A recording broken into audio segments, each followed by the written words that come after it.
রাতে রুটি বা পরোটার সঙ্গে কী এমন তরকারি করা যায় যেটা ঝটপট হয়ে যায় আর খেতেও কিন্তু ভালো লাগে।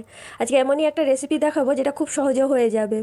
তো আমি এখানে কিছু ভাজা মশলা গুঁড়ো করব, তার জন্য মশলাগুলো ভেজে নিচ্ছি। এখানে শুকনো লঙ্কা, মৌরি নিয়েছি 3 চামচ, আর গোটা ধনে 3 চামচ, আর গোলমরিচ নিয়েছি। তো এটাকে শুকনো করে ভালো করে আমি নেড়ে নেব। আর শুকনো মশলাটাকে ভালো করে ভেজে আগে ঠান্ডা করে নিয়ে তারপর এটাকে আমি গুঁড়ো করে নেব। তো এটার আমি ড্রাই রোস্ট করে নিয়েছি।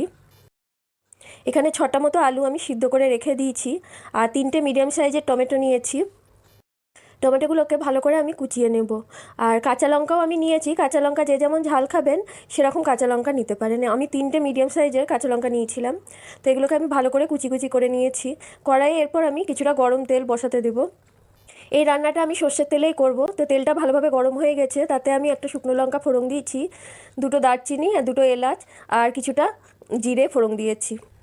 এরপর আমি যে ভাজা মশলাটা ড্রাই রোস্ট করেছিলাম সেই ভাজা মশলাটা তেলের মধ্যে দিয়ে দিয়েছি। এরপর আমি 3 চামচ মতো বেসন এই তেলের মধ্যে দিয়ে দেব। বেসনটা দেওয়ার পর ভালো করে নাড়াচাড়া করে নিতে হবে। তারপর 1 চামচ মতো আদা বাটা দিয়েছি। মশলাটাকে একটু ভালোভাবে তেলে কষিয়ে নেব। এরপর যে টমেটোটা কেটে রেখেছিলাম সেই টমেটোর কাঁচা লঙ্কাটা মশলার মধ্যে আমি দিয়ে ভালোভাবে নাড়াচাড়া করে নেব। এরপর আমি একে একে গুঁড়ো মশলা দিয়ে দেবো। পরিমাণ মতো হলুদ দিয়ে দেবো, আর কিছুটা ঝাল লঙ্কার গুঁড়ো দেবো, আর কিছুটা আমি কাশ্মীরি লঙ্কার গুঁড়ো এখানে দিয়েছি। এরপর সামান্য একটু জল দিয়ে ভালো করে মশলাটা কষিয়ে নেবো, আর টমেটোটাকে খুন্তি দিয়ে ঘেঁটে দেবো। টমেটোটা যত গলে যাবে তত কিন্তু খেতে এটা ভালো লাগবে। এরপর পরিমাণ মতো নুন দিয়ে দিলাম। আর এই রান্নাটা কিন্তু মিষ্টির দোকানে যে কচুরির সঙ্গে আলুর তরকারি দেয় ঠিক খেতে সেই রকম হয় রান্নাটা। আর সামান্য একটু আমি জল দিয়ে দিয়েছি। মশলাটাকে পুড়তে দিলে চলবে না, ওই জন্য একটুখানি সামান্য জল দিয়ে দিয়ে ঢেকে ঢেকে কষাতে হবে। আর এখানে কিছুটা ধনেপাতা কুচিয়ে নিচ্ছি। ধনেপাতাটা একটু মিহি মিহি করে কাটলে কিন্তু খুব ভালো হয়। এরপর মশলা দিয়ে খুব সুন্দর কিন্তু তেল ছেড়ে এসেছে। এরপর আমি উপর থেকে কিছুটা ধনেপাতা এর উপর দিয়ে দেবো। তারপর মশলাটাকে আবার ভালোভাবে আমি নাড়াচাড়া করে নেব। আর মশলাটা যত ভালোভাবে কষানো হবে খেতে কিন্তু খুব ভালো হবে। আর পাশের গাছে কিছুটা জল আমি গরম করতে বসিয়েছিলাম, সেই জলই আমি মশলাটার মধ্যে দিয়ে দিয়েছি। এরপর আমি যে আলুগুলো সিদ্ধ করে রেখেছিলাম সেই আলুগুলো আমি হাত দিয়েই ভেঙে ভেঙে দিয়ে দেবো।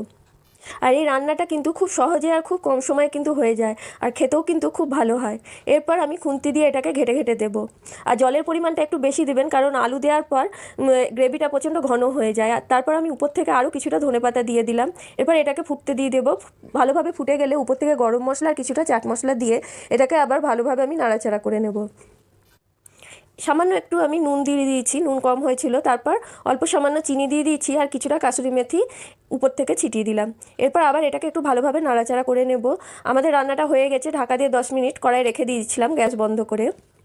আলু তরকারিটাকে আমি একটা সার্ভিং বলে সার্ভ করে নিলাম। আর এরকম তরকারির সঙ্গে লুচি পরোটা যাই খান খেতে খুব ভালো লাগবে। আর নিরামিষ দিনে তো একদম দারুণ লাগে। আর আমি এই তরকারির সঙ্গে গরম গরম পরোটা ভেজে নিয়েছিলাম। এটা রুল ময়দার পরোটা করেছিলাম। তো রুল ময়দার পরোটা দিয়ে তরকারিটা খেতে দুর্দান্ত লাগে।